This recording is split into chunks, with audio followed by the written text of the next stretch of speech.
हरे कृष्णा कृष्णा कृष्णा हरे हरे, हरे राम राम राम, ऐसा बातें हो सकती। तो अक्षय तृतीया, आप इधर बैठो साहब। अक्षय तृतीया जो है वो बहुत ही महत्वपूर्ण उत्सव है और शायद ही कोई त्योहार है अक्षय तृतीया की तरह जिसमें इतने सारे उत्सव एक साथ हुए। तो कुछ 2-3 उत्सव जो है मैं आपको बताता हूँ जो अक्षय तृतीया के दिन हुए, ठीक है। तो अक्षय तृतीया के दिन भगवान परशुराम प्रकट हुए। भगवान परशुराम जो है वो भगवान के ऐसे अवतार हैं जो ब्राह्मण कुल में जन्म लिए और क्षत्रिय का काम किए, है ना। तो यहाँ पे भगवान उस विचार का भी खंडन करते हैं जहाँ जो लोग व्यक्ति बोलते हैं कि जन्म से कोई ब्राह्मण होता है ना। जैसे भगवान बुद्ध जो है क्षत्रिय कुल में पैदा हुए लेकिन काम उन्होंने ब्राह्मण का किया। तो कोई भी व्यक्ति जन्म से न ब्राह्मण होता है, न क्षत्रिय होता है, न वैश्य होता है। जन्म से हर आदमी शूद्र होता है। कोई व्यक्ति बोलेगा मैं शूद्र हूँ, वो बात सही है, लेकिन कोई व्यक्ति बोलेगा मैं ब्राह्मण हूँ, वो बात गलत है। क्योंकि कलयुग में ज्यादातर लोग शूद्र हैं, कोई ब्राह्मण नहीं। ब्राह्मण घर में भी ब्राह्मण नहीं है, वो भी शूद्र है। कोई व्यक्ति ब्राह्मण घर में जन्म लिया है और ब्राह्मण घर में जन्म लेने के बाद वो व्यक्ति अगर अपने आप को ब्राह्मण बोलता है तो गलत है, क्योंकि ब्राह्मण कुल में जन्म लेने के बाद उपनयन संस्कार होता है। अगर उपनयन संस्कार हुआ है तो वो ब्राह्मण से द्विज कहलाया जाए। द्विज मतलब दूसरा जन्म। तो अब पहला जन्म देते हैं माता पिता, है ना, जो अपने रक्त से सींचते हैं, वो पहला जन्म होता है। दूसरा जन्म देते हैं गुरु। गुरु आपको दूसरा जन्म देते हैं। गुरु आपका भौतिक जन्म समाप्त कर देते हैं और आध्यात्मिक जन्म देते हैं। तो गुरु जो है वो दूसरा जन्म देते हैं। तो वहां पे हमारा दायित्व गुरु के लिए ज्यादा हो जाता है। तो गुरु से हमें जन्म मिलता है तो व्यक्ति बनता है द्विज। फिर जब व्यक्ति शास्त्रों का अध्ययन करता है तो वो बनता है विप्र। और फिर जब उस व्यक्ति को पूर्ण पुरुषोत्तम भगवान श्री कृष्ण के चरण कमल में भक्ति प्राप्त होती है तब वो कहलाता है ब्राह्मण। ब्राह्मण व्यक्ति, जैसे कई सारे कर्मकांडी लोग हैं, वो भी अपने आप को ब्राह्मण बोलते हैं। ब्राह्मण नहीं है, वो कर्मकांडी है। ब्राह्मण का मतलब होता है ब्रह्म जानाति इति ब्राह्मण, या ब्राह्मण का मतलब भगवान जो भगवद गीता में बताते हैं, भगवान कहते हैं विद्या विनय संपन्ने ब्राह्मणे गवि हस्तिनी शुने चैव शुपाके च पंडिता समदर्शी। के ब्राह्मण कैसा होना चाहिए? समदर्शी। वेद शास्त्रों का अध्ययन करने के बाद भी समदर्शी होना चाहिए। हाथी में, कुत्ता में, ब्राह्मण में, स्त्री में, पुरुष में उसको भेद नहीं होना चाहिए। अगर वो व्यक्ति भेद करता है तो वो व्यक्ति अभी तक ब्राह्मण नहीं बना। उसको हर व्यक्ति के अंदर भगवान के अंश को देखना चाहिए। हर व्यक्ति को सम्मान करना चाहिए। जो व्यक्ति भेदभाव करता है, तुम ब्राह्मण हो, तुम क्षत्रिय हो, तुम शूद्र हो, तुम वैश्य हो, ठीक है, काम धंधे के हिसाब से भेदभाव करना ठीक है कि तुम ब्राह्मण हो, ब्राह्मण का काम करो, तुम क्षत्रिय हो, क्षत्रिय का काम करो, लेकिन सम्मान तो सबको करना है। आपको शूद्र का भी उतना ही सम्मान करना है जितना आपको ब्राह्मण का करना है। आप अगर ब्राह्मण को सम्मान कर रहे हो और शूद्र को सम्मान नहीं कर रहे हो, या ब्राह्मण को सम्मान कर रहे हो या और कोई व्यक्ति जो वर्ण व्यवस्था में नहीं है उसको सम्मान नहीं कर रहे हो, या कोई भी व्यक्ति, कोई भी साधारण व्यक्ति, चाहे वो असुर ही क्यों ना हो या कोई भी हो, हमको हर व्यक्ति को सम्मान करना चाहिए, क्योंकि हर व्यक्ति भगवान का अंश है।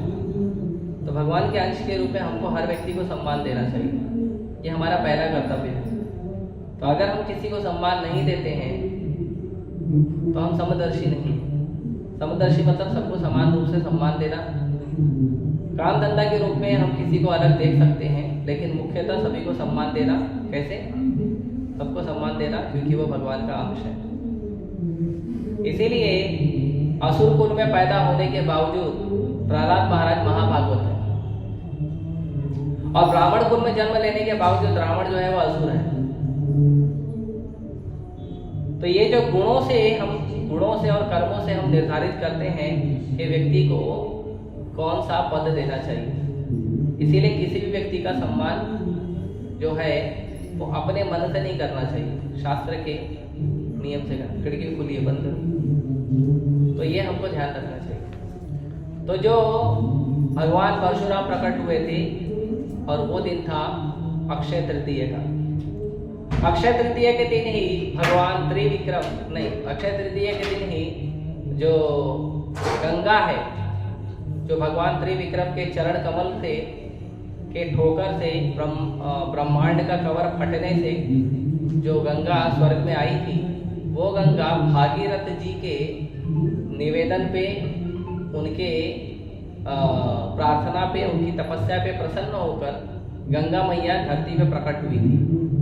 तो गंगा मैया पहले से स्वर्ग में थी, लेकिन धरती पर अक्षय तृतीया के दिन गंगा मैया, भागीरथी गंगा जो है वो अक्षय तृतीया के दिन धरती पर आई थी। और अक्षय तृतीया के दिन ऐसे कई सारे हैं, जैसे पांडवों को अक्षय पात्र भी सूर्यदेव ने अक्षय तृतीया के दिन दिया था। अक्षय तृतीया के दिन भगवान से द्वारका में भगवान से सुदामा मिलने गए थे, अक्षय तृतीया के दिन ही था। तो ऐसे कई सारे बहुत सुंदर वर्णन है। और अक्षय तृतीया के दिन एक बहुत ही सुंदर, मधुर, आनंदमयी लीला हुई है भगवान की, बहुत ही प्रेममयी लीला है। और ये लीला जो है भगवान के और भगवान के भक्त के बीच में जो गाढ़ा प्रेम संबंध है, उस गाढ़े प्रेम संबंध को ये लीला जो है हमें बहुत सारे सीख देने के लिए भगवान ने प्रकट किए। तो हमारी परंपरा में बहुत सारे आचार्य हैं, है ना। सबसे पहले तो गुरु है कृष्ण, भगवान स्वयं गुरु है।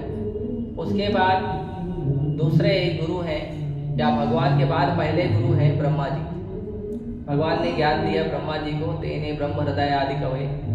तो भगवान ने ज्ञान दिया ब्रह्मा को, ब्रह्मा जी ने ज्ञान दिया नारद को, नारद ने ज्ञान दिया व्यासदेव को, व्यासदेव ने ज्ञान दिया और आगे परंपरा को बढ़ाया। तो इस तरह से वो ज्ञान को आगे बढ़ता गया।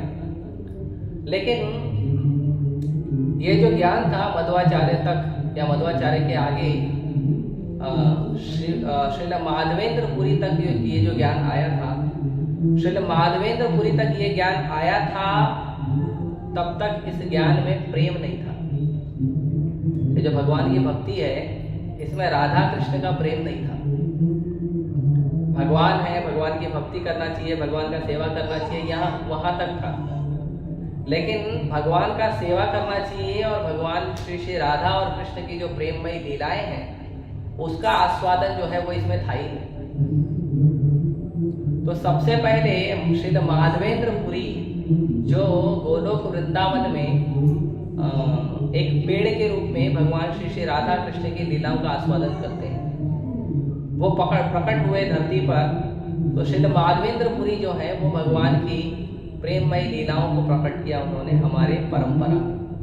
इसीलिए आप देखोगे कि कई सारे जो गुरु परंपरा भी है, प्रामाणिक गुरु परंपरा, उसमें भगवान के प्रेम संबंध के बारे में इतना चर्चा नहीं होता जितना गौड़िया मठ या इस्कॉन जैसी परंपरा में होता है।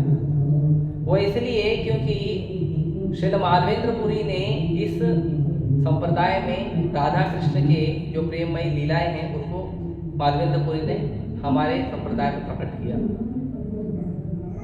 और भी कुछ संप्रदाय में है, लेकिन ज्यादातर खास देखोगे आप तो ब्रह्म मध्व गौड़ीय संप्रदाय में। तो माधवेंद्रपुरी जो हैं वो भगवान के बहुत ही प्रेमी भक्त हैं। और माधवेंद्रपुरी एक ऐसे भक्त हैं जो कभी भी किसी से मांगने नहीं जाते थे मुझे क्या चाहिए खाने के लिए, कभी मांगने नहीं जाते थे, कभी नहीं जाते थे, पानी भी मांगने नहीं जाते। माधवेंद्रपुरी एक पेड़ के नीचे बैठकर, कोई भी छांव का पेड़ हो उसके नीचे बैठकर माधवेंद्रपुरी केवल भगवान का नाम जप करते थे। हरे कृष्णा कृष्णा कृष्णा हरे हरे, हरे राम राम राम हरे हरे। केवल जप करते थे माधवेंद्रपुरी, किसी से न खाना न पानी कुछ मांगने नहीं जाते, न कपड़ा कुछ नहीं मांगने जाते थे, कभी नहीं जाते थे। कोई व्यक्ति अगर माधवेंद्रपुरी को देखा और कुछ देकर चले गए, वो उसको स्वीकार करके संतुष्ट हो जाते हैं। इसको शास्त्रों में कहते हैं अजागर वृत्ति। जो अजगर होता है, अजगर एक ऐसा जीव है जो कहीं शिकार करने नहीं जाता, कहीं नहीं जाता। अजगर एक जगह ही बैठे रहता है और मुंह खोल के बैठे रहता है, और उसके मुंह में अपने आप खाना आता है। तो साधु को ऐसे ही होना चाहिए। साधु को जाके घर घर भीख नहीं मांगना चाहिए, मुझे खाना दो, मुझे खाना दो।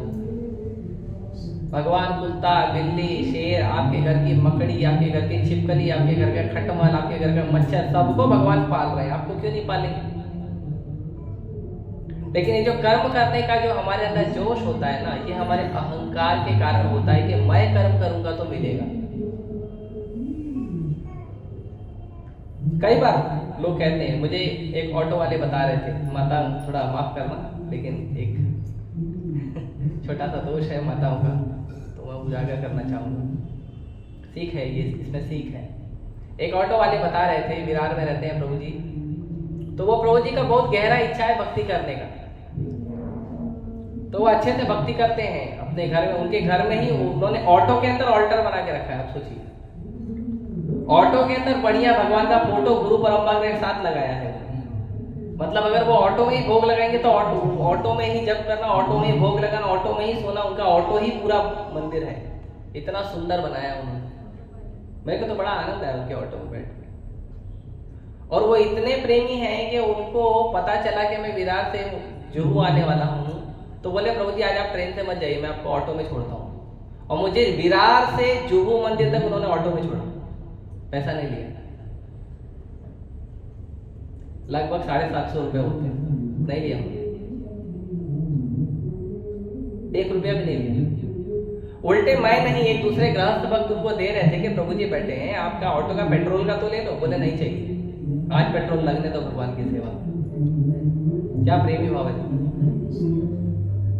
यहाँ तो मंदिर में कुछ लोग, जब लोग आते हैं तो जेब में भी ढूंढते हैं, तो चिल्लर ढूंढते हैं भगवान को देने के लिए। ये भाव नहीं होना चाहिए। भाव ये होना चाहिए मेरे पास जो है वो कृष्ण का है। भाव ये नहीं होना चाहिए कि मैं कृष्ण को कुछ दे रहा हूं। आप दोगे क्या? आपका शरीर भी कृष्ण का ही है। तो प्रभु जी बोलते हैं कि प्रभु जी मैं 6 दिन भक्ति कर, मैं 6 दिन जो है ऑटो चलाने का विचार रखता हूँ।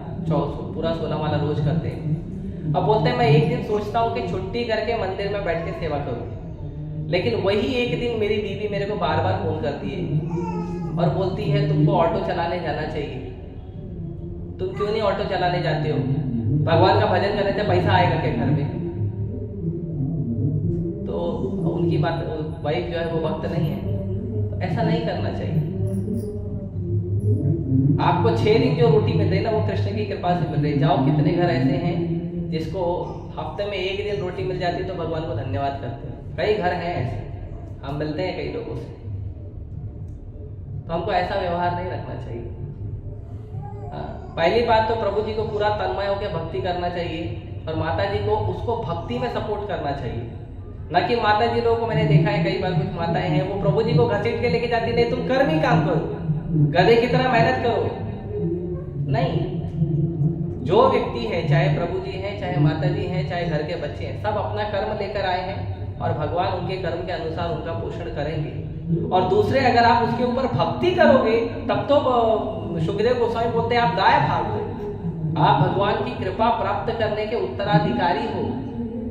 तो तब तो भगवान को मजबूरन आपको पोषण करना पड़ेगा। अगर आप भक्ति कर रहे हो तब तो आपको गलती से भी नहीं सोचना है।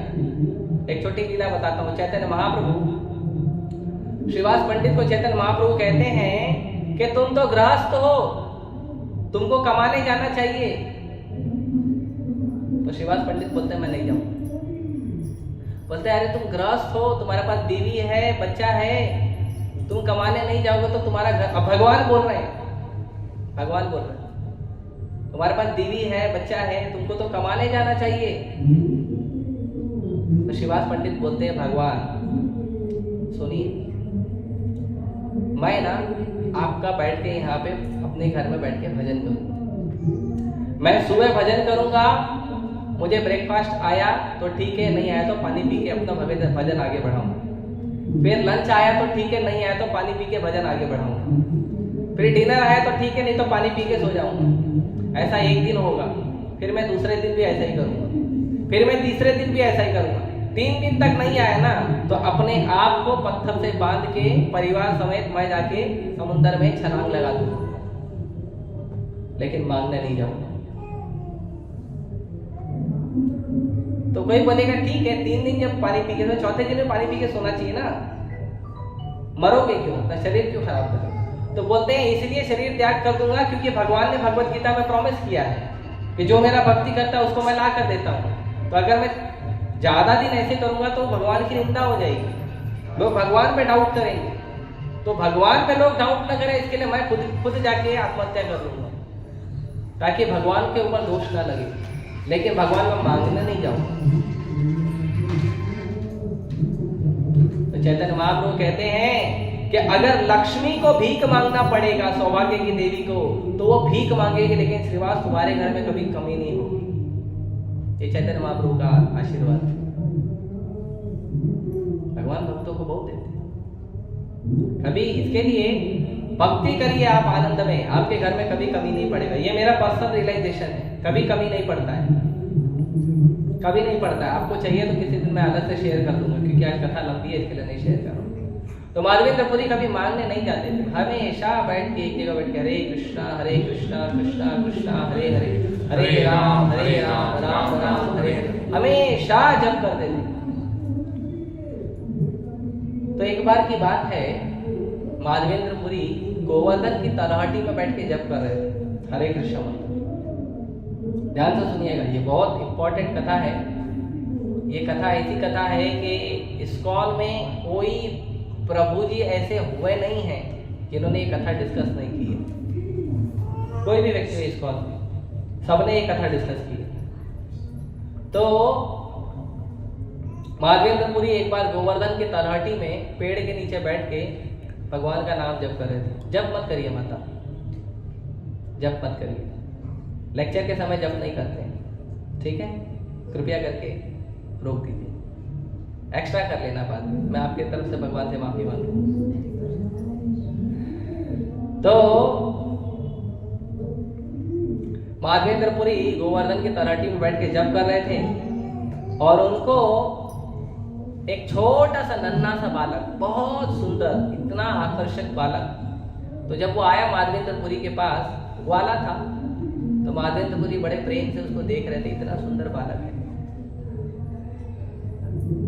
उस बालक ने आया और बालक ने बोला, बाबा मैं आपके लिए दूध लाया। तो माधवेंद्र पुरी बोले, क्यों लाए हो? तो उन्होंने कहा कि आपको भूख लगी है, इसके लिए लाया हूं। तो माधवेंद्र पुरी बोले, तुमको कैसे पता मुझे भूख लगी है?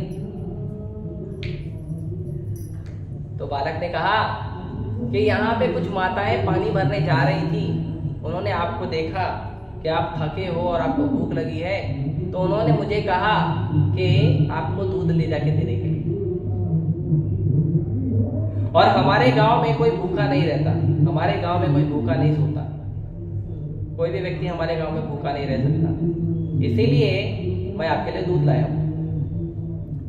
तो माधवेंद्र पुरी पहले ही इस बालक की सुंदरता देखकर उनका भूख प्यास मिट चुका था, फिर भी बोले अब लाए हैं तो ले लेता हूं, है ना? भगवान के भक्त तो बहुत सुंदर होते हैं, है ना? अलग से मेकअप करने की जरूरत नहीं होती, आप सिर्फ तिलक लगाइए बस। आप ये वैष्णव तिलक लगाइए, उसके बाद देखिए किसी मेकअप की जरूरत नहीं पड़ेगी आपको, कभी नहीं पड़ेगी।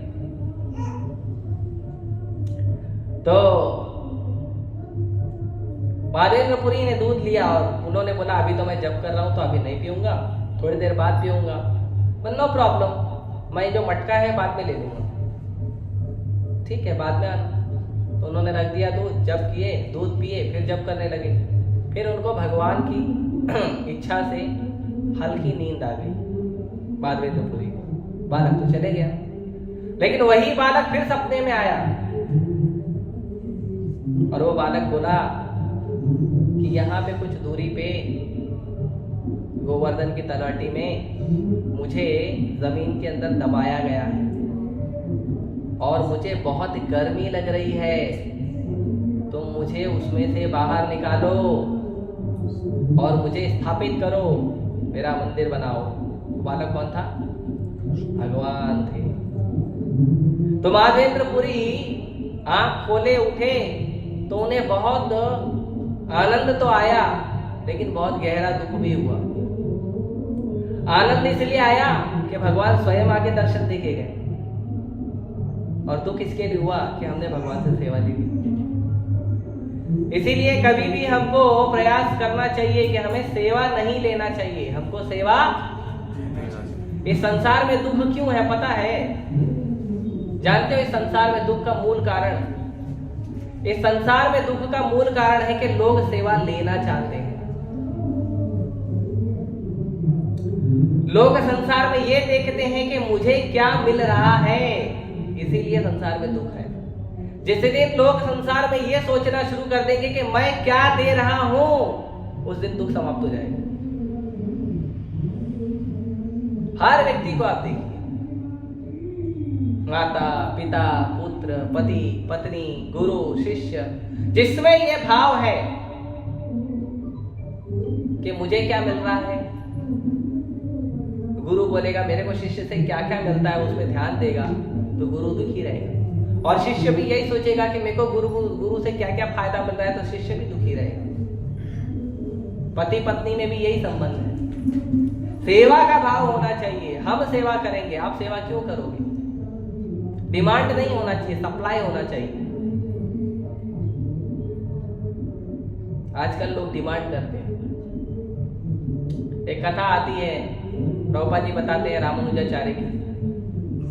तो उस कथा में रामानुजाचार्य कहते हैं कि प्रभुपाद जी कहते हैं कि रामानुजाचार्य के जो पति थे वो बहुत ज्यादा गरीब थे, इतने गरीब थे कि घर में कपड़े भी नहीं थे ठीक से पहनने के लिए, घर भी टूटा हुआ था, घर में खाने के लिए भोजन भी नहीं रहता था, लेकिन फिर भी वो अपना ब्राह्मण का कार्य करते थे और उनकी पत्नी उनको सहयोग करती थी, कभी कंप्लेन नहीं करती थी। तो ये सहयोग की भावना होनी चाहिए सब में, और सेवा की भावना होनी चाहिए। हमें जो कुछ संसार में मिल रहा है हमारे कर्मानुसार मिल रहा है, वो चाहे अच्छा है या बुरा है, उसको स्वीकार करना चाहिए। जिस दिन आप कंप्लेन करना शुरू करोगे कि मुझे ये नहीं मिला, वो नहीं मिला, वो नहीं मिला, उस दिन आप दुखी रहोगे, क्योंकि मिलने तो वैसे भी वाला नहीं है अगर आपके कर्म में नहीं है तो, और नहीं मांगोगे फिर भी मिलेगा अगर आपके कर्म में है तो। कई सारी चीजें हैं आपके जीवन में जो आपने कभी मांगा नहीं, लेकिन फिर भी भगवान ने दे दिया, भेज दिया किसी न किसी व्यक्ति के साथ। तो आपने तो कभी मांगा नहीं, लेकिन आपके कर्म में है, आपको मिलेगा कंपल्सरी। एक बार एक गुरु एक शिष्य को बता रहे थे कि अगर आपके कर्म में है तो वो चीज आपको प्राप्त जरूर होगी। वो शिष्य बोला मैं दूंगा नहीं तो कैसे मिलेगा? गुरु बोले नहीं, लेना ही पड़ेगा। तो शिष्य बोला ऐसा थोड़ी होता है, मैं टेस्ट करूंगा। तो गुरु जी बोले ठीक है जाओ कुछ टेस्ट करो। होता है ना आजकल कलयुग के लोग एक्सपेरिमेंट में ज्यादा भरोसा करते हैं, साइंटिस्ट पे ज्यादा भरोसा करते हैं, वेद व्यास पे कम भरोसा करते हैं, है ना? क्या करें? तो वो शिष्य ने क्या किया, एक जंगल में गया और बहुत टेस्टी खीर बनाया। बोला ये खीर तो मैं बना रहा हूं लेकिन मैं खाऊंगा नहीं, और देखता हूं मुझे कौन खिलाता है। क्या चैलेंज कर दिया। तो कुछ देर के बाद बहुत तेजी से घोड़ों की आवाज आई और कुछ डाकुओं का गैंग गुजर रहा था वहां से। तो ये क्या किया, पेड़ पे चढ़ गया और बोला देखता हूं, मैं तो नहीं खाऊंगा, दूसरे लोग खाएंगे। तो डाकुओं का गैंग जब आया तो उन्होंने देखा कि जंगल के बीचों बीच स्वादिष्ट खीर किसी ने बनाया है। तो खुश हो गए, वेरी नाइस, अच्छी बात है ना। अभी वो लोग तो मांस वगैरह खाते हैं या इधर उधर घूमते हैं, कहीं से कुछ मिल जाता है टूट टपाट के तो वही खाते हैं, वही बनाना पड़ता है, कुकिंग करना पड़ता है। वो भी अभी उनको कैसे आता बनाने के लिए, तो जैसा आता है कच्चा पक्का बना के खाते हैं। लेकिन स्वादिष्ट एकदम सुगंधित दूध का खीर मिल रहा है तो कोई छोड़ेगा? लेकिन उसमें से एक ने बोला सरदार जंगल के बीचों बीच खीर रखी है। कुछ डाउट है, ढूंढो, यहाँ पे बनाने वाला भी होगा। तो ढूंढे ढूंढे ढूंढे, उतने में एक ने बोला सरदार ऊपर बैठा है। बोला उतारो उसको। तो उसको उतारे, तो उसको पूछे खीर तुमने बनाया? बोला हाँ मैंने बनाया। बोला ठीक है खा। बोला नहीं मैं नहीं खाऊंगा, मैंने अपने गुरु जी को वादा किया है मैं खीर नहीं खाऊंगा। बेटा को बोले अब तो तू ही खाएगा। बहुत पिटाई की, हाथ पैर तोड़ दिया और खिलाए जबरदस्ती उसको। तब गुरु जी को आगे बोलता है गुरु जी आप तो सच बोल रहे हैं। तो कलयुग के लोग ऐसे ही है, जब तक हाथ पैर टूट नहीं जाता है ना, सर फूट नहीं जाता है ना, तब तक भगवान पे भरोसा नहीं करते। तो हमारे कर्मों का हमको मिलेगा, ज्यादा होगा तो ज्यादा मिलेगा, कम होगा तो कम मिलेगा। कंप्लेन मत करिए और दुखी मत रहिए, जितना है उसी में आनंद में रहिए और भगवान का भक्ति करिए जिसमें सर्वोत्तम आनंद है। और जो व्यक्ति भगवान का भक्ति करता है उस व्यक्ति को तो कभी गलती से भी किसी देवी, किसी देवता या किसी बाबा आबा इसके पास नहीं जाना चाहिए। वो आपके दुख को बढ़ाएंगे, गारंटी बढ़ाएंगे। तो हमको कभी नहीं जाना चाहिए। जो कृष्ण नहीं दे सकते वो कोई नहीं दे सकता। जो कृष्ण नहीं देंगे वो कोई नहीं दे सकता है। किसी में इतनी शक्ति नहीं है कि कृष्ण से ज्यादा दे दे, या कृष्ण के आज्ञा के विरुद्ध या कृष्ण की आज्ञा के बिना आपको दे दे। किसी में इतनी शक्ति नहीं है, किसी में नहीं है। अनंत ब्रह्मांड में ऐसा कोई पैदा ही नहीं हुआ है। तो कृष्ण नहीं देना चाहते और वो व्यक्ति दे दे, कोई नहीं। इसीलिए कृष्ण को छोड़कर कहीं नहीं जाना चाहिए। माधवेंद्रपुरी को देखो, भगवान का भजन कर रहे हैं, कहीं मांगने नहीं जा रहे, लेकिन सब चीज अपने आप। अब देखो क्या क्या मिलेगा माधवेंद्रपुरी को। आप देखते जाइए चमत्कार, आज की कथा में चमत्कार ही चमत्कार। तो माधवेंद्रपुरी खुश हुए और फिर उन्होंने कहा मुझे भगवान ने सेवा दी है, मैं सेवा करूंगा। वो गए अपने गांव के आसपास, गांव वालों को बताए कि भगवान ने मुझे सपने में दर्शन दिया है और भगवान ने कहा है कि उनको जमीन में दबाया गया है, भगवान को बाहर निकाल के मंदिर बनाना है। तो वृंदावन वासी वैसे ही श्रद्धालु होते हैं, कृष्ण का नाम सुनकर वैसे ही उनका हृदय जो है वो आप्लावित हो जाता है प्रेम से। आज भी 5000 वर्ष के बाद भी इतना आप्लावित होता है। 5200 कुछ वर्ष हुए हैं। तो माधवेंद्रपुरी सभी गांव वालों को लेकर गए उस जगह पे और उन्होंने मिट्टी हटा के देखा तो सच में भगवान के विग्रह थे। ये वही विग्रह है जो भगवान के पोते महाराज वज्रनाभ ने कुंती महारानी के आदेश में उस विग्रह को बनाया था। और वो विग्रह है गोवर्धन धारी, गोवर्धन उठाया हुआ विग्रह। उस विग्रह का आप अभी भी दर्शन कर सकते हैं। अभी वो गोवर्धन में नहीं है, अभी वो है नाथ द्वारा में। अब माता जी को बोलना थोड़ा प्रसाद लेके आएंगे, अगले हफ्ते आपको प्रसाद मिल जाएगा, ठीक है।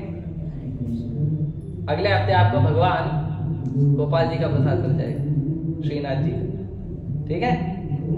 तो भगवान को निकाला गया क्योंकि मुगलों के जब अटैक होते थे तो भगवान को, विग्रह को, साधु लड़ाई झगड़ा नहीं करते, साधु प्रयास करते हैं अगर दूसरा ऑप्शन है तो ले लेते हैं, लड़ाई झगड़ा नहीं करते। अर्जुन क्यों फिर लड़ाई किया? क्योंकि अर्जुन के पास कोई ऑप्शन नहीं था, इसके लिए लड़ाई किया। लेकिन दूसरा ऑप्शन होता तो अर्जुन कभी लड़ाई नहीं करता। एक क्षत्रिय भीख तो नहीं मांगेगा, क्योंकि कोई भीख नहीं दिया तो तलवार से गला काट देगा उसका। तो भीख नहीं मांगते। भगवान बोला तुम तो भीख नहीं मांगना बिल्कुल, ठीक है। तो साधु जो है वो नहीं करते। तो इसके लिए जब आक्रमण हुआ था मुगलों का तो कुछ विग्रहों को जयपुर में स्थापित कर दिया गया ले जाके, कुछ विग्रहों को जमीन में दबा दिया गया। तो श्रीनाथ जी के विग्रह बहुत विशाल हैं, आप जाइए दर्शन करिए नाथ द्वारा में, बहुत बड़े हैं भगवान। तो उनको जमीन में दबा दिया था। तो माधवेंद्रपुरी उनको निकाले, उसके बाद उनका बहुत अच्छे से 1200 मटके जल लाकर गोविंद कुंड से भगवान का अभिषेक किया था। और दूध, दही, शहद और न जाने अलग अलग फलों के रस और बहुत सुंदर भगवान का आप देखते हैं, अभिषेक देखते हैं, ऐसे ही सुंदर अभिषेक हुआ था। वैष्णव लोग भगवान को सर्वस्व समर्पण करके अभिषेक करते हैं, वो हर चीज से अभिषेक किया। उसके बाद क्योंकि गोवर्धनधारी है भगवान, तो गोवर्धन पूजा होनी चाहिए। तो जैसे गोवर्धन पूजा होती है तो नाना प्रकार के बहुत सारे व्यंजन लाए जाते हैं, ऐसे बहुत सारे व्यंजन लेके आए और बहुत सारे व्यंजन से भगवान का जो है बहुत सुंदर पूजा हुआ, आरती हुआ, भोग लगाया गया। तो एक दिन ऐसा हुआ, गांव वालों को अच्छा लगा, तो गांव वाले बोले, एक गांव वालों ने किया, दूसरे गांव वाले बोले हम भी करेंगे, फिर तीसरे दिन तीसरा गांव वाला बोला हम भी करेंगे। ऐसे महीनों तक रोज भगवान का अभिषेक हो रहा है और रोज भगवान का 56 भोग से सेवा हो रहा है, रोज हो रहा है। और गांव वालों ने जब देखा कि भगवान आए हैं, श्री विग्रह भी भगवान के अवतार है, उसको अर्चा अवतार कहते हैं। ये जो राधा रास बिहारी हम देख रहे हैं, ऐसा मत समझिए ये पत्थर है। भगवान पत्थर के रूप में हमारे को दर्शन देने आए हैं, वरना करोड़ों लाखों लोग इस गेट के सामने से रोज गुजरते हैं, सबको दर्शन नहीं देते राधा रास बिहारी। जो गेट के अंदर आता है और भगवान से श्रद्धा से दर्शन करता है ना, उसको ही दर्शन मिलता है। तो भगवान दर्शन देने के लिए आए हैं। कभी भी भगवान को पत्थर का मूर्ति समझ के अपराध नहीं करना चाहिए। अर्चे शिलाधि कभी नहीं बोलना चाहिए। भगवान का अर्चा विग्रह जो है वो पत्थर है या लकड़ी है, बहुत बड़ा अपराध है।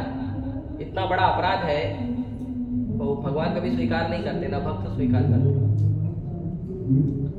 तो भगवान अब आए हैं और सुंदर सा भगवान का रूप प्रकट हुआ है, वो भी भगवान के स्वयं भगवान के पोते ने स्थापित किया है। तो गांव वाले क्या किए, भगवान को डोनेशन देना चालू किए। कोई पैसा दे रहा है, कोई गाय दे रहा है, कोई जमीन दे रहा है, कोई घर दे रहा है। कुछ ही समय में भगवान बहुत बड़े जमींदार बन गए। बहुत सारी गाय, बहुत सारा भूमि, बहुत सारा धन भगवान के पास आ गया। और माधवेंद्रपुरी सबको भगवान की सेवा में बड़े प्रेम से भगवान की सेवा में लगाते थे, भोग लगाते थे, प्रसाद बांटते थे, भोग लगाते थे, प्रसाद बांटते थे। भगवान की बहुत सुंदर सेवा होती थी। तो वो कुछ दिनों तक ऐसा हुआ, कुछ महीनों तक ऐसा हुआ।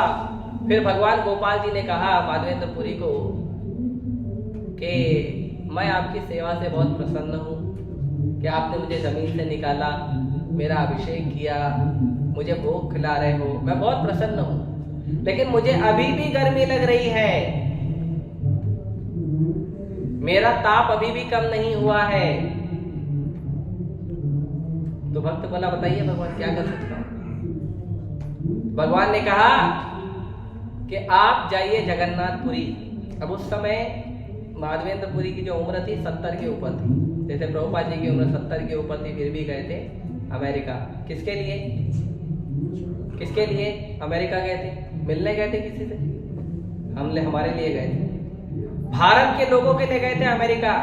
भारत के लोग जो हैं इतनी बड़ी मूर्खता करते हैं कि प्रभुपाद जी के मंदिर में आकर भी प्रभुपाद जी को स्वीकार नहीं करते, दूसरे दूसरे लोगों के पास जाते हैं।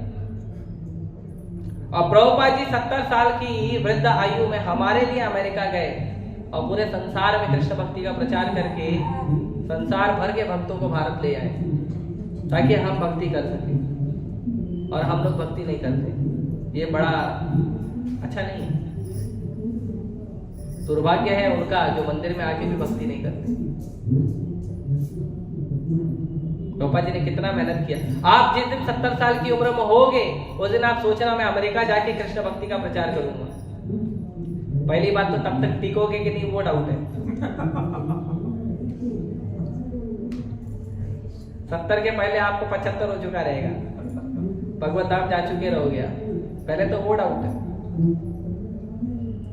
फिर उसके बाद लड़खड़ाती उम्र में आपका हाथ लड़खड़ा रहा हो, पैर लड़खड़ा रहा हो, लकड़ी भी लड़खड़ाते रहेगी। फिर आप बोलोगे आप मैं अमेरिका जाऊंगा। अरे एयरपोर्ट तक पहुंच जाओगे तो बड़ी बात है, वो भी 4 आदमी लेके जाएंगे सहयोग करके। बिना किसी के सहयोग के आप जा भी नहीं पाओगे एयरपोर्ट। और प्लेन में बैठना तो दूर है, बहुत कुछ लोग जा पाते हैं। प्रभुपाद जी गए, उसके बाद भी 2 हार्ट अटैक आया उनको समुद्र में, फिर भी नहीं रुके, फिर भी बोले नहीं भगवान का सेवा है, गुरु का सेवा है, मैं जाऊंगा। ऐसी दृढ़ता, ये दृढ़ता होनी चाहिए हमको भक्ति में, क्योंकि हमारे गुरु ने ये दृढ़ता दिखाई है। ये दृढ़ता होनी चाहिए। जीवन में कुछ भी हो जाए, हम प्रभुपाद जी का सेवा करेंगे, कृष्ण का सेवा करेंगे, ये दृढ़ता होनी चाहिए। हम भक्ति करेंगे, दुनिया करे या ना करे, हम भक्ति करेंगे, ये भाव होना चाहिए। दुनिया कमा रही है, आपको दे रही है क्या? दुनिया जाके उधर जो भी तो मजा करती है, आपको देती है क्या? लोग कपड़ा खरीदते हैं, गहना खरीदते हैं, आपके घर में कोई लाके देता है? कोई लाके देता है? 2-4 गुनी चावल ले लो, दाल ले लो, गेहूं ले लो। तो क्यों दुनिया के लिए हम भक्ति छोड़े? इतना सुंदर मधुर आनंदमय भक्ति हम दुनिया के लिए छोड़ क्यों दे? क्यों ना करें हम भक्ति? तो भक्ति करिए। बोलने वाले बोलते रहेंगे, बोलने वालों ने हर साधु संतों को गाली दी है और बाद में उनका ही अपराध हुआ है। आप केवल भक्ति करिए।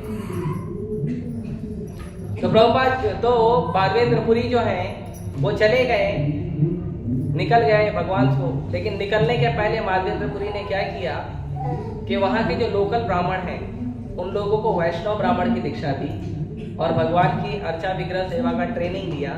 उसके बाद अर्चा विग्रह की सेवा, भगवान को सेवा देकर बाद में माधवेंद्रपुरी वहाँ से अकेले पैदल जगन्नाथपुरी के लिए निकल गए।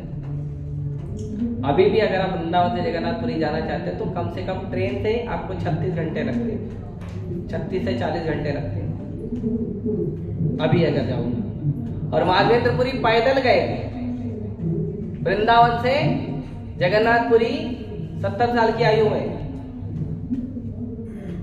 क्यों? क्योंकि भगवान को गर्मी लग रही है, बस इतना ही प्रॉब्लम। लेकिन भगवान की सेवा का भाव है, कुछ भी हो हम भगवान की सेवा करें। माधवेंद्रपुरी निकल गए वहां से, पैदल चलते कई सारे दिनों, दिन रात कहीं निकल गए। करीब 2 महीना हो गया। 2 महीने बाद माधवेंद्रपुरी पहुंचे रेमुना। जगन्नाथपुरी के पहले बालासोर या बालेश्वर करके एक जगह है, वहां पे रेमुना नाम का छोटा सा गांव है। और उस रेमुना नाम के छोटे से गांव में भगवान गोपीनाथ का सुंदर विग्रह है, बहुत सुंदर है। तो जब माधवेंद्रपुरी वहां पहुंचे तो उन्होंने गोपीनाथ जी का दर्शन किया और उनको पता चला कि यहाँ पे गोपीनाथ जी को बहुत ही विशेष प्रकार का एक भोग लगाया जाता है। उसको कहते हैं खीर। खीर होता है ना, दूध को खीर कहते हैं, दूध को खीर कहते हैं। चावल मिलाने के बाद खीर बोलते हैं, ऐसा नहीं। दूध का नाम खीर है या क्षीर। क्षीर दूध को कहते हैं, उसका अपभ्रंश है खीर, क्षीर का अपभ्रंश है खीर। तो क्षीर कहते हैं, दूध को ही कहते हैं। वो चावल हम अपने स्वाद के लिए मिलाते हैं, लेकिन क्षीर जो है या खीर जो है वो दूध को ही कहते हैं। इसके लिए प्रभुपाद जी खीर नहीं बोलते, स्वीट राइस बोलते हैं, मीठा भात। दूध और चावल जब मिक्स करते हैं उसको मीठा भात बोलते हैं, उसको खीर नहीं बोलते। तो माधवेंद्रपुरी को पता चला कि यहाँ पे खीर भोग लगता है। वो कैसा खीर होता मालूम है? एकदम गाढ़ा रबड़ी होता है वो, और बहुत स्वादिष्ट होता है। उसमें शक्कर नहीं मिलाते हैं, वो दूध का ही एकदम मिठास रहता है उसमें। तो माधवेंद्रपुरी सोचे कि अगर ये खीर जो है मुझे थोड़ा सा चखने मिल जाए, थोड़ा सा, तो मैं यही भोग जो है अपने गोपाल जी को बनाकर भोग लगाऊं। अब देखिए इच्छा कितनी शुद्ध है। ये नहीं कि मुझे थोड़ा मिल जाए पहले मैं खाऊं, ये इच्छा नहीं है। जनरली मेरी तो ऐसी इच्छा रहती है, पहले मेरे को मिल जाए बाद में देखेंगे भगवान को भोग लगेगा। बाद में भगवान के पास जाने के बाद याद आया तो लगा देंगे, नहीं याद आया तो ठीक है, राम राम। तो ऐसी इच्छा आपने देखा है साधारणतः लोगों में होती है, लेकिन माधवेंद्रपुरी की ऐसी इच्छा नहीं। वो बोले अगर थोड़ा सा चखने मिल जाए तो मैं गोपाल जी को ऐसे ही भोग लगाऊंगा। लेकिन जिस समय ये इच्छा उनको प्रकट हुई उस समय भगवान को भोग लग रहा था। तो जब भगवान को भोग लग रहा हो या भगवान को भोग नहीं लगा हो या भगवान के लिए कुकिंग हो रहा हो, तो कभी भी जो बनाने वाला है उसके अलावा कोई भी व्यक्ति उसको नहीं देखना चाहिए, और ना मन में ये विचार आना चाहिए कि मैं खाऊंगा, कभी नहीं होना चाहिए। कभी कभी कुछ लोग तो कुछ बहाना करके चले जाते हैं पता करने के लिए क्या मिलेगा हमको प्रसाद में। जाते हैं, प्रभु जी आज क्या बना रहे हो भगवान को भोग लगाने के लिए। अब देखो बहाना क्या है, बहाना यह है कि जानना चाहता भगवान को क्या लगेगा, लेकिन उत्सुकता क्या है, क्या मेरे को मिलेगा। ये अच्छा भाव नहीं है। भगवान पहले भोग भगवान को प्राप्त हो जाए, उसके बाद भगवान का जो भी उच्चिष्ट है हमको मिलेगा हम उसको स्वीकार करेंगे। ये भाव होना चाहिए, शुद्ध भाव। तो माधवेंद्रपुरी जब देखे कि भगवान को भोग लग रहा है और उनके मन में इच्छा प्रकट हुई चखने की, तो उन्होंने अपराध महसूस किया। उन्होंने बोला मैंने भगवान के चरणों में अपराध किया है। तुरंत वहां से बिना खीर लिए तुरंत वहां से चले गए। और वहीं पे रेमुना में बाहर मंदिर के बाहर की ओर एक मार्केट है, उस मार्केट में माधवेंद्रपुरी जाकर हरे कृष्ण मंत्र जप करने लगे बैठकर। भगवान के भक्त यही करते हैं, भगवान के भक्त को कोई दूसरा काम नहीं, या तो जप करेंगे या तो सेवा करेंगे, तीसरा कुछ काम ही नहीं होना चाहिए। जैसे कई बार लोग बोलते हैं कि एक ही ग्रंथ पढ़ना चाहिए, एक ही भगवान चाहिए, एक ही मंत्र जप करो और एक ही काम करो, बस भगवान की प्राप्ति हो जाएगी, बोलते ना लोग। तो शंकराचार्य जी ने इस बात को 1100 साल पहले बता दिया क्या करना है। शंकराचार्य जी कहते हैं एको शास्त्रो देवकी पुत्र गीतम, एक ही शास्त्र पढ़िए आप, एक ही किताब पढ़िए। कौन सा? जिसको देवकी के पुत्र ने गाया है। कौन सी है वो? हाँ, भगवत गीता है। एक ही शास्त्र पढ़ना है, केवल भगवत गीता पढ़ो पूरे जीवन के लिए आप। एको देवो देवकी पुत्र एवो, एक ही भगवान चाहिए, एक ही भगवान बनाइए। कौन? देवकी का पुत्र। कौन है? भगवान कृष्ण। एको मंत्र से तस्य नमामि यानी, एक ही मंत्र जप करिए। किसका? उसी का नाम। किसका? हरे कृष्णा कृष्णा कृष्णा हरे हरे, हरे राम राम राम हरे। एक ही मंत्र जप करिए, हरे कृष्ण महामंत्र, और एक ही काम करिए। क्या? कर्म्यापि एकम तस्य देवस्य सेवा। एक ही काम करिए। क्या? भगवान की सेवा। दूसरा काम मत करिए, दूसरा कोई काम मत करिए। आज ही मैंने शायद या कल मैंने परम पूज्य गोपाल कृष्ण गोसाई महाराज का एक कोट पढ़ा। उसमें महाराज कहते हैं कि हमें कोई भी काम करना चाहिए, उसमें ध्यान रखना चाहिए कि हम उसको कृष्ण की सेवा में कैसे लगा सकते हैं। अगर हमको बाहर जाके जॉब भी करना पड़ रहा है, बाहर जाके पैसा भी कमाना पड़ रहा है, तो बाहर जाके पैसे कमाएं, लेकिन ध्यान रखें कि उसको कृष्ण की सेवा में कैसे लगाएं। ये ध्यान रहना चाहिए, क्योंकि पूरी संपत्ति कृष्ण की है। हमारा क्या है? हमारा अपना कुछ भी नहीं है। तो माधवेंद्रपुरी बैठ के जप कर रहे थे। रात में भगवान गोपीनाथ ने अपने पुजारी को सपना दिया, और भगवान गोपीनाथ ने पुजारी को कहा कि तुमने मुझे 12 जो कुल्हड़, छोटे मटके होते हैं कुल्हड़ जैसे, तुमने मुझे 12 मटके खीर के भोग लगाए थे, लेकिन उठाते समय तुमने केवल 11 उठाए थे और एक मैंने चोरी कर लिया। तो अभी आप उठो, मेरे पास आओ और वो एक खीर का मटका उठाओ, वो मैंने चोरी किया है मेरे भक्त के लिए। मेरा भक्त बाहर मार्केट में बैठ के जप कर रहा है, आप जाओ और उसको देकर आओ। अभी हमको सपना आएगा तो हम बोलेंगे सपना है, छोड़ देंगे। लेकिन पुजारी को सपना आया, वो उठा। अब क्या है, भगवान के विग्रह के जो कक्ष है उसमें जाने के लिए नहाना होता है, फिर तिलक लगा के मंत्र पढ़कर शुद्ध करना होता है, अपने आप को आचमन करना होता है, उसके बाद कई प्रोसेस है। ऐसे ही डायरेक्ट नहीं घुस जाना चाहिए। इसके लिए कई बार पुजारी रूम में ना ऐसे ही नहीं जाना चाहिए, खासकर शर्ट पैंट और सूट ये सब में नहीं जाना चाहिए। अगर प्रभु जी हैं तो पूरा आपका धोती कुर्ता होना चाहिए, तिलक लगा रहना चाहिए, 12 तिलक शरीर पर लगे रहना चाहिए, और माताएं हैं तो साड़ी में रहना चाहिए और 12 तिलक लगा रहना चाहिए कम से कम। ऐसे ही नहीं डायरेक्ट घुस जाना चाहिए, प्रभु जी प्रसाद दो और घुस गए अंदर, नहीं, ऐसा नहीं करना चाहिए। कई सारे नियम हैं और ये नियम कृष्ण ने बनाए हैं। तो हमको नियम का पालन करना चाहिए, हमको मर्जी नहीं चलाना चाहिए। नहीं, हम तो भगवान से प्रेम करते हैं, अरे करो ना, मंदिर के बाहर करो ना प्रेम, कोई मना कर रहा है आपको? मंदिर में भगवान के विग्रह के सामने आप प्रेम करो, कितना करने का है। लेकिन जो पुजारी का जो सेवा कक्ष है, वो सेवा कक्ष में कुछ नियम रखे गए हैं नारद पंचरात्र ग्रंथ के अनुसार, तो उसमें मर्जी नहीं चलाना चाहिए। तो पुजारी उठे, नहाए, नहा के बढ़िया जो भी नियम कानून है वो करके भगवान के पास गए, तो उन्होंने देखा सच में भगवान के कपड़े के नीचे भगवान ने एक कुल्हड़ जो है छुपा के रखा है। तो उन्होंने लिया, भगवान को प्रणाम किया और फिर क्या किया, वो कुल्हड़ लेके मार्केट चले गए और जोर जोर से चिल्लाने गए, कौन है भगवान का महान भक्त माधवेंद्रपुरी, माधवेंद्रपुरी कौन है, जोर जोर से चिल्लाने लगे।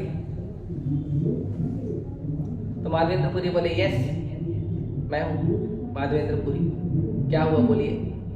बोले, भगवान ने आपके लिए खीर चुराया है, ये प्रसाद भगवान ने आपके लिए भेजा है, मुझे सपने में दर्शन देके भगवान बोले।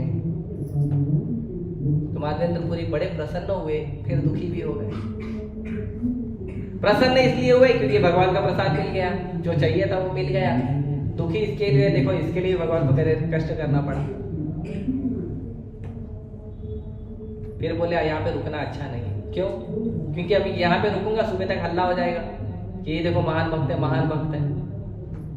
तो भगवान के भक्त को नाम प्रतिष्ठा भी नहीं चाहिए रहती है। भगवान का कोई भक्त नहीं हुआ है जो अपना नाम बढ़ाने का काम किया हो। तो कुछ लोग बोलेंगे, नहीं ब्रो जी, इस्कॉन वाले तो यूट्यूब पे बहुत घूमते हैं, तो अपने लिए नहीं घूमते। वो इसके लिए यूट्यूब या सोशल मीडिया में जाते हैं क्योंकि लोग मंदिर नहीं आते हैं, सोशल मीडिया पे घूमते रहते हैं। तो लोगों तक पहुंचने के लिए भक्तों को सोशल मीडिया में जाना पड़ता है, हमारी इच्छा नहीं है उसमें जाने की। तो उसमें कुछ लेक्चर छोड़ने होते हैं, शॉर्ट छोड़ने होते हैं, क्लिप छोड़ने होते हैं, ताकि लोग थोड़ा सुने, ज़्यादा सुने और थोड़ा कुछ किसी के बुद्धि में आए और भक्त बने। और हमने देखा है सोशल मीडिया से बहुत भक्त बने हैं। सोशल मीडिया ये है जो वापस से लोगों को उजागर किए हिंदू धर्म के भाव में। ये तो लोग पूरी तरह समाप्त हो चुके थे, फर्क ही नहीं पड़ता था कोई क्या करके जा रहा है। तो भक्तों को कभी पसंद नहीं है कि उनका नाम हो, उनका यश फैले, लोग उनको अच्छा भक्त बोल के बुलाएं, लोग उनकी जय जयकार करें। भगवान के भक्तों को पसंद नहीं है। माधवेंद्रपुरी बोले, सुबह तक होते होते हल्ला हो जाएगा, मुझे अच्छा नहीं लगेगा। वो क्या किए, वहां से तुरंत इमीडिएटली वो जगह से वो खीर खाए और वो जो कुल्हड़ दिया था उसको पूछ के उसका पूरा पाउडर बना के उसको रख लिए। वो भी महाप्रसाद है, वो भी खाऊंगा। तो थोड़ा थोड़ा एक एक चुटकी वो भी खाते थे।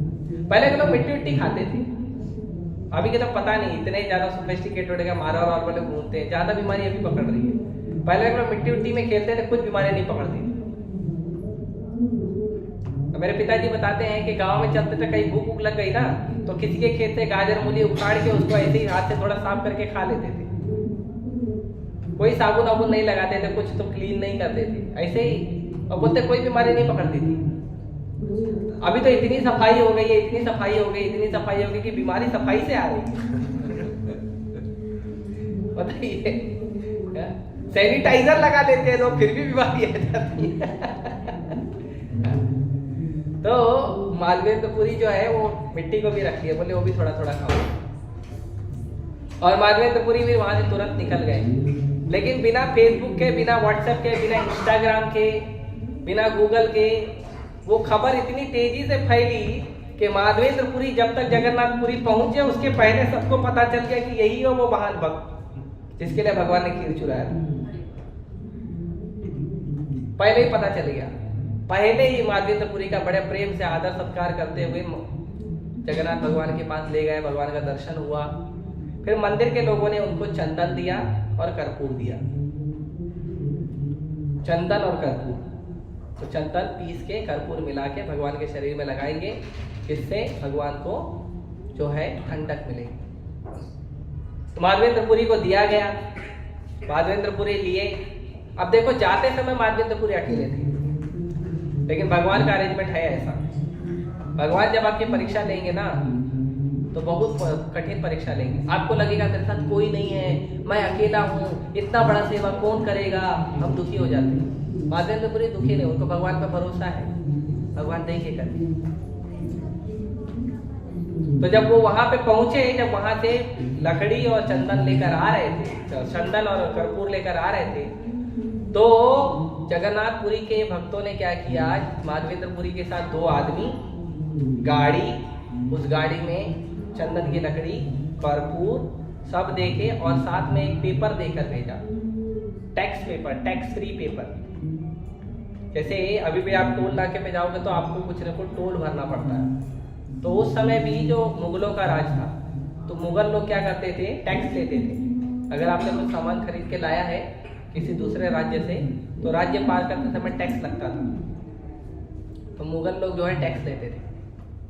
तो लेकिन जगन्नाथपुरी के भक्तों ने क्या किया, उनको एक पेपर पे लिख के दिया, ये टेम्पल टू टेम्पल ट्रांसफर है, ये मंदिर से मंदिर का स्थानांतरण है, इसमें आप पैसा मत लीजिएगा। वो पेपर बना के उन्होंने टैक्स फ्री पेपर माधवेंद्रपुरी के हाथ में दे दिया।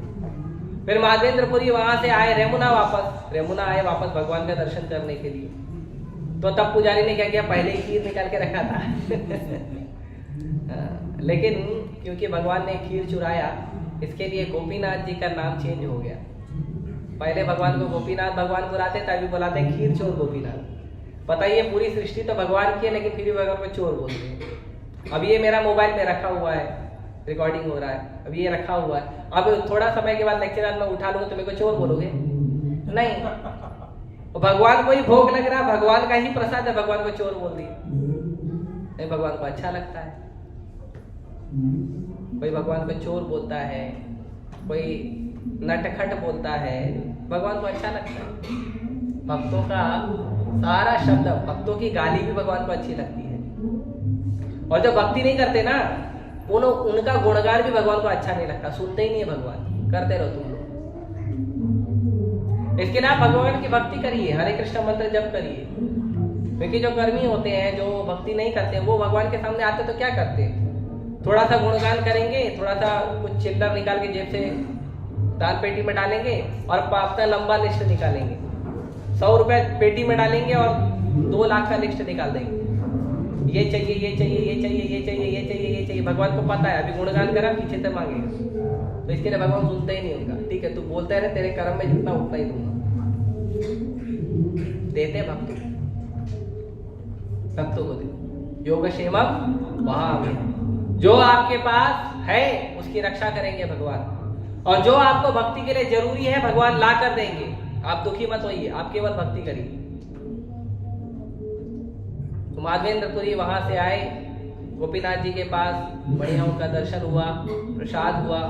उसके बाद माधवेंद्रपुरी जब रात में सोए तो फिर से भगवान गोपाल विग्रह ने दर्शन दिया, और भगवान ने कहा कि माधवेंद्रपुरी, मैं आपकी सेवा से बहुत प्रसन्न हूं। आप मेरे लिए वृंदावन से जगन्नाथपुरी तक पैदल गए और आप मेरे लिए चंदन लेकर आए हो, तो मैं बहुत प्रसन्न हूं आपसे। अभी आप ऐसा करिए कि अभी आप वृंदावन में आकर मुझे चंदन मत लगाइए, अभी आप वही गोपीनाथ भगवान को चंदन लगा दीजिए। मैं गोपीनाथ विग्रह से ही चंदन स्वीकार कर लूंगा, क्योंकि मुझ में और गोपीनाथ में कोई भेद नहीं है। तो माधवेंद्रपुरी ने ये बात पुजारियों को बताई, सब खुश हो गए, वेरी नाइस, हमारे भगवान को चंदन लगेगा। तो फिर जिस दिन ये चंदन जो है भगवान के शरीर पे लगना शुरू हुआ, वो दिन था पहला दिन अक्षय तृतीय का। तो अक्षय तृतीय से 21 दिन तक चंदन लगता है।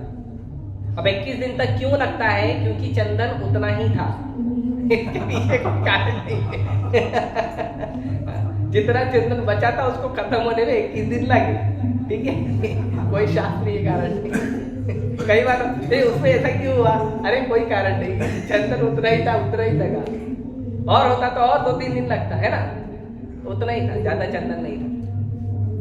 तो 21 दिन तक चंदन की सेवा होती है। मेरे ख्याल से 13 तारीख तक जो है भगवान राधा रास बिहारी को भी आप देखोगे छोटे विग्रह को पूरा चंदन लगाया जाता है ना। आप लोग को दर्शन में छोटे विग्रह के दर्शन आते होंगे, नहीं है तो मैं भेज दूंगा थोड़े समय बाद ग्रुप में, आप देख लेना। 21 दिन तक राधा रास बिहारी को जो है चंदन की सेवा होती है। पहले दिन पूरा शरीर को चंदन, पूरा बड़े विग्रह छोटे विग्रह सबको लगता है ना, गौर निताई, रास बिहारी, सीताराम, हनुमान सबको लगता है। फिर बाकी जो 20 दिन है वो बाकी 20 दिन राधा रास बिहारी को लगता है 21 दिन तक। तो ये चंदन की सेवा जो है माधवेंद्रपुरी ने किया। माधवेंद्रपुरी का भगवान के चरणों में सेवा करने का इतना गहरा भाव था कि माधवेंद्रपुरी के केवल 2 ही शिष्य हुए हैं, एक है रामचंद्रपुरी और दूसरे हैं ईश्वरपुरी।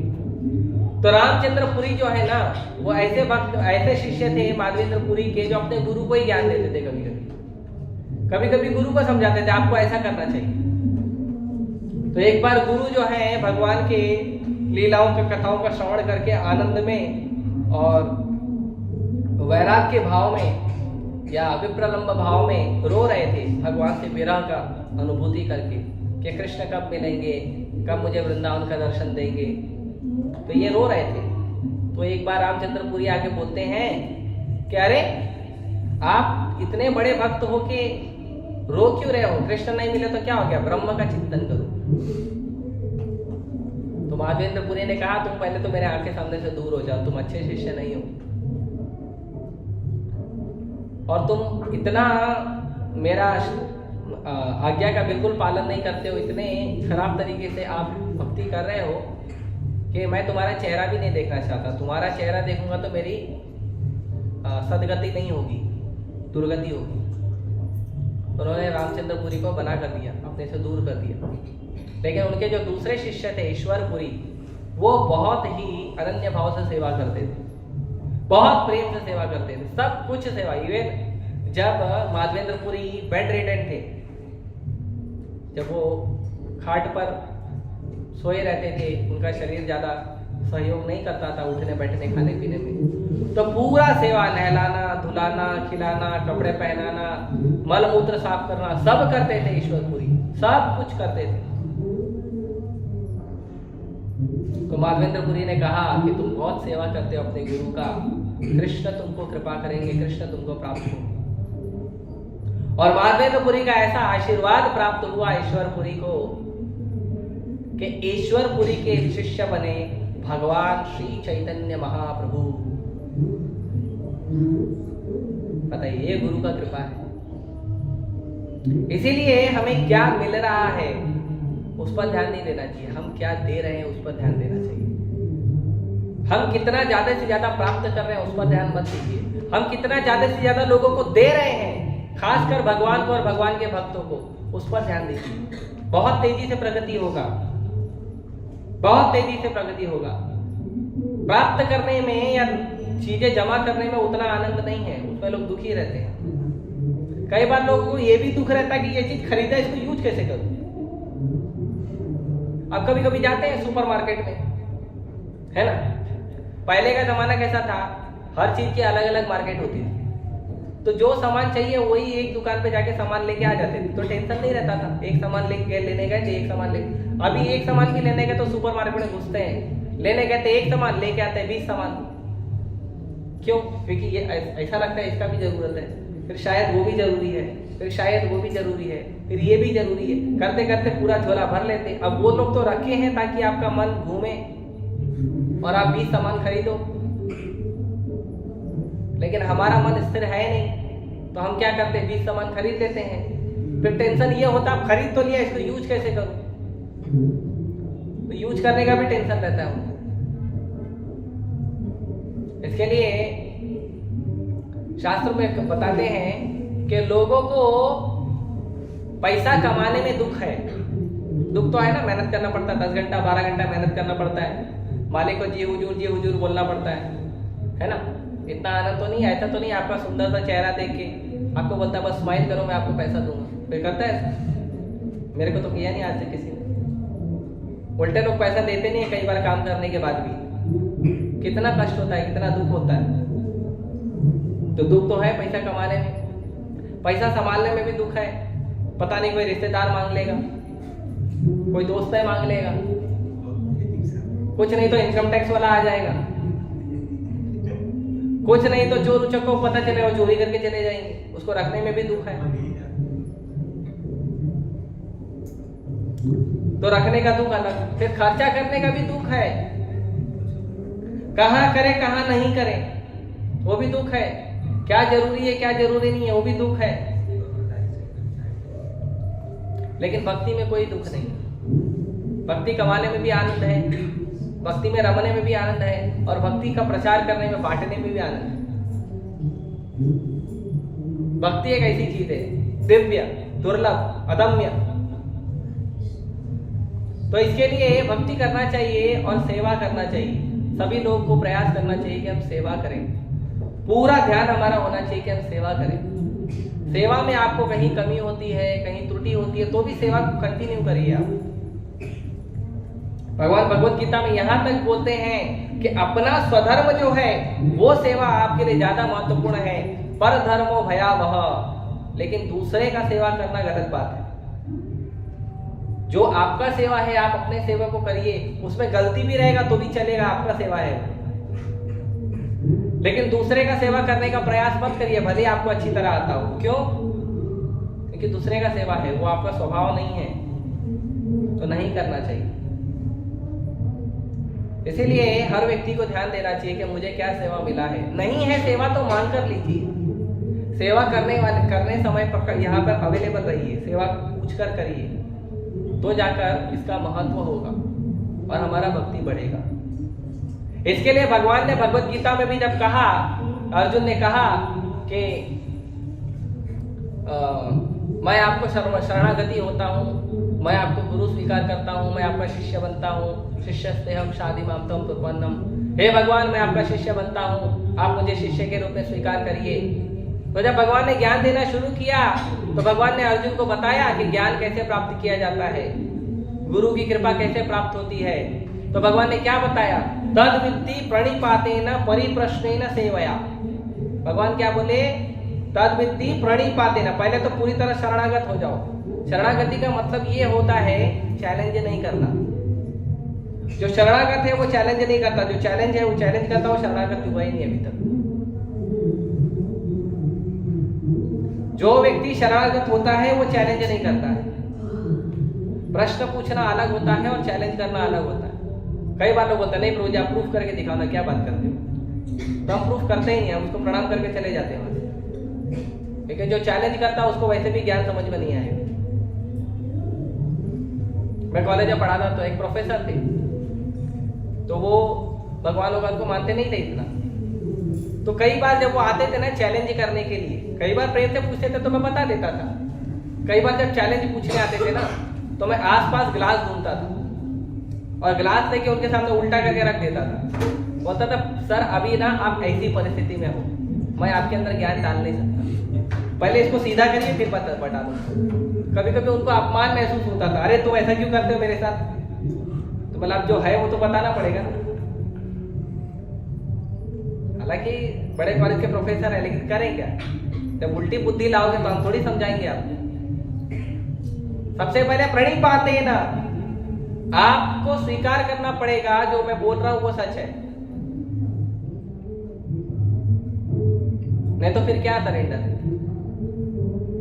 सरेंडर यही है, प्रणिपाते ना। सबसे पहले प्रणिपात करिए, सबसे पहले आइए राधा राजबरी को प्रणाम करिए और स्वीकार करिए ये हमारे प्रभु हैं, ये हमारे भगवान हैं। ऐसा नहीं मंदिर से बाहर गए तो ठीक है राधा राजबरी और मैं और 2-3 लोग के पास चले जाता हूँ, है ना, और देवी देवताओं के पास और छोटे मोटे बाबा लोग के पास चले जाता हूँ, थोड़ा ताबीज बनवा लेता हूँ, है ना, झाड़ फूक करवा लेता हूँ। नहीं, आप राधा राजबरी को शरणागत हुए हो ना, बात खत्म। बाकी राधा राजबरी देखेंगे, नहीं जाने की जरूरत है कहीं और। भगवान भगवत गीता में कहते हैं कि वो व्यक्ति, उन लोगों की बुद्धि कम है जो देवी देवताओं की पूजा करते हैं। और भगवान कहते हैं वो लोग मूर्ख हैं जो मेरी पूजा नहीं करते। तमाम दुष्टिनो मूढ़ा प्रपद्यन्ते नराधमा। मूर्ख लोग हैं जो मुझे स्वीकार नहीं करते हैं, नराधम है वो, माया के द्वारा उनका ज्ञान हर लिया गया है और वो असुर स्वभाव को प्राप्त हुए हैं। जो कृष्ण की भक्ति नहीं करता है वो असुर होता है। विष्णु कृष्णा भक्ति स्मृतदैव आसुरम एवं विपरेत।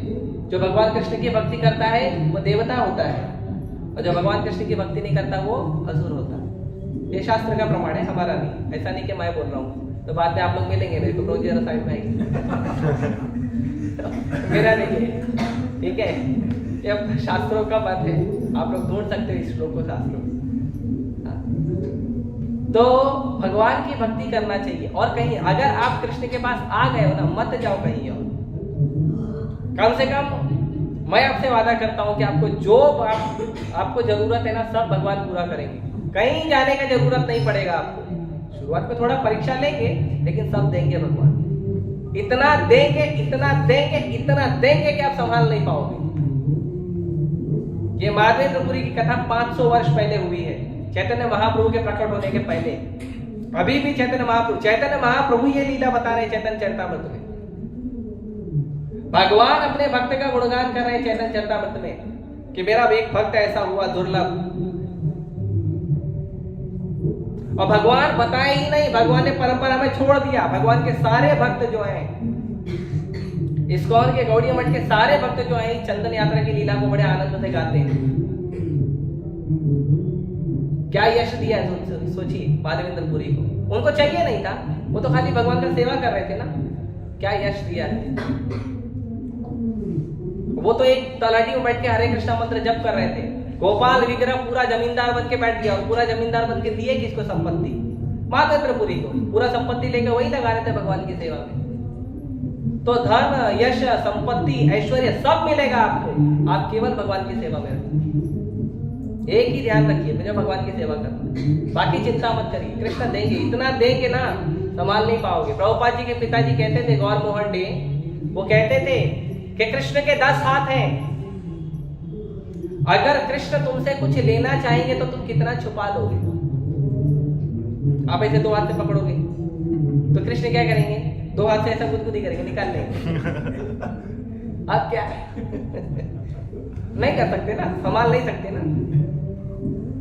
और फिर प्रभुपाद जी के पिताजी कहते हैं, और कृष्ण 10 हाथ से देने का प्रयास करेंगे। कृष्ण तुमको 10 हाथ से देंगे तो तुम कितना संभाल पाओगे? कितना संभालोगे? वो देखो रो रही है बेचारी, संभाल नहीं पा रही।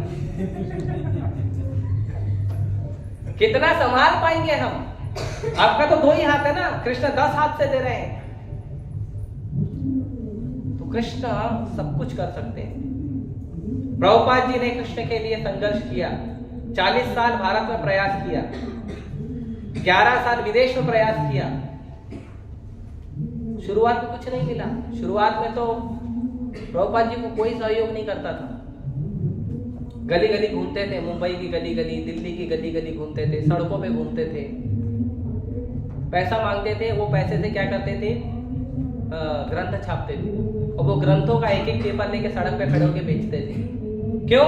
ताकि लोगों का उद्धार हो, भारत के लोगों का उद्धार हो, भारत के लोग ग्रंथ पढ़े, भक्ति को समझे।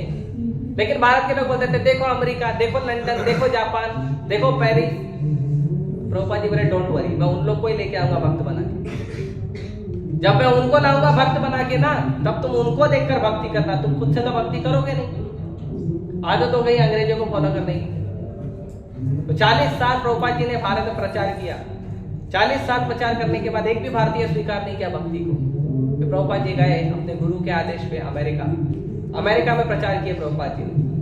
अमेरिका में इतना प्रचार किया प्रभुपाद जी ने, और फिर वहां से जब भक्तों को लेकर आए तो तब लोगों ने देखा, रे ये तो हमारा ग्रंथ ले लिए, हमारा धोती कुर्ता ले लिए, हमारा शिखा ले लिए, हमारा साड़ी ले लिए, ये तो सब हमारे ले लिए, तो हमको भक्ति करना पड़ेगा, तो ये भी गायब हो जाएगा। तो फिर भारत के लोगों ने भक्ति करना शुरू किया। प्रभुपाद जी ने प्रयास किया। प्रभुपाद जी को 11 साल में प्रभुपाद जी ने क्या क्या दिया पता है?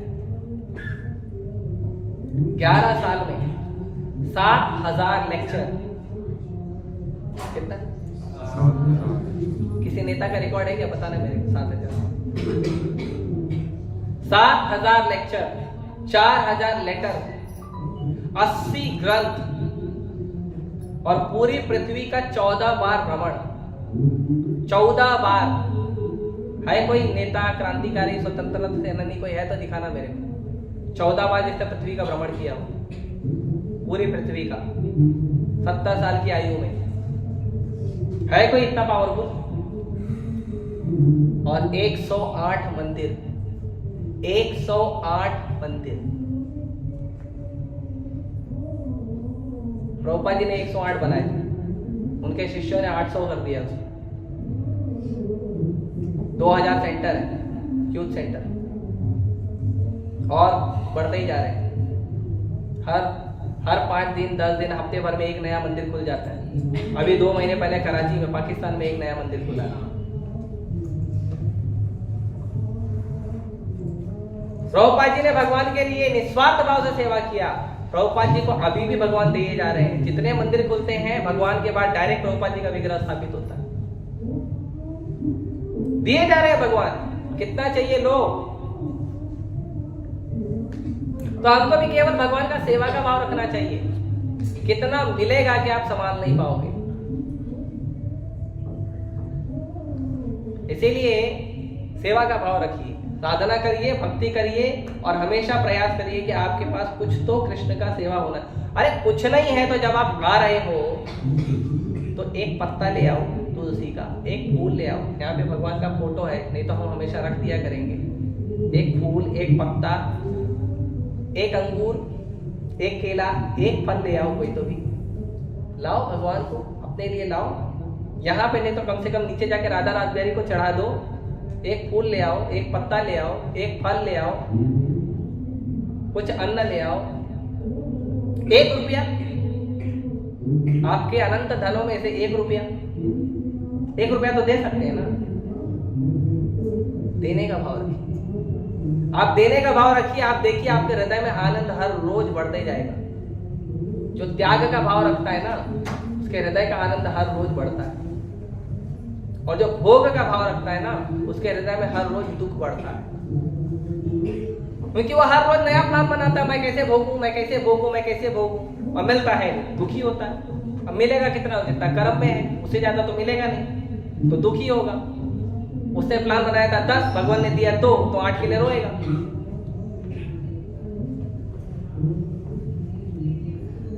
तो इसीलिए हमेशा भाव रखिए, एक तो सेवा का, दूसरा त्याग।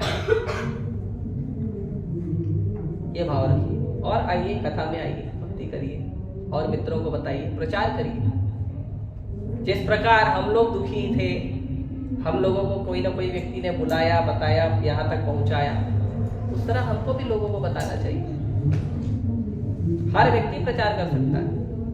प्रयागराज में एक बार प्रभुपाद जी बैठे थे और वहां पे शास्त्र चर्चा हो रही थी। चर्चा ये हो रही थी कि भगवान कौन है।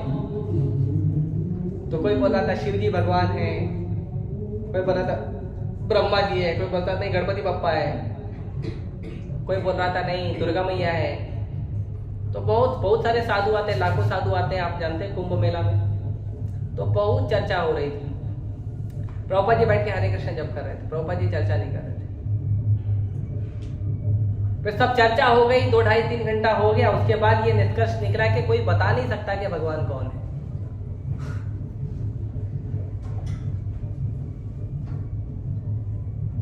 तो कुछ लोगों ने प्रभुपाद जी को पूछा, स्वामी जी आपका क्या विचार है?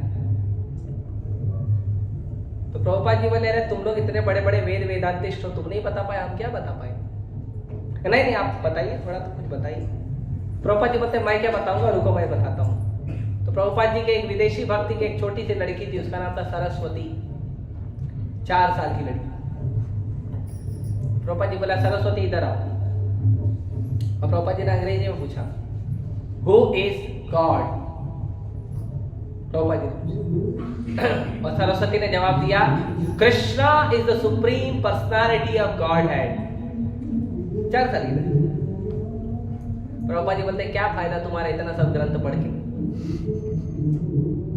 इतना ग्रंथ पढ़ के, इतने सब कुछ करके, योग तपस्या ध्यान करके, तुमको पता ही नहीं भगवान कौन है। ये छोटी सी लाली प्रसाद खा के बता दिए भगवान कौन है। प्रभुपाद जी ने एक गुलाब जामुन निकाला, उसको दिया और बोला थैंक यू।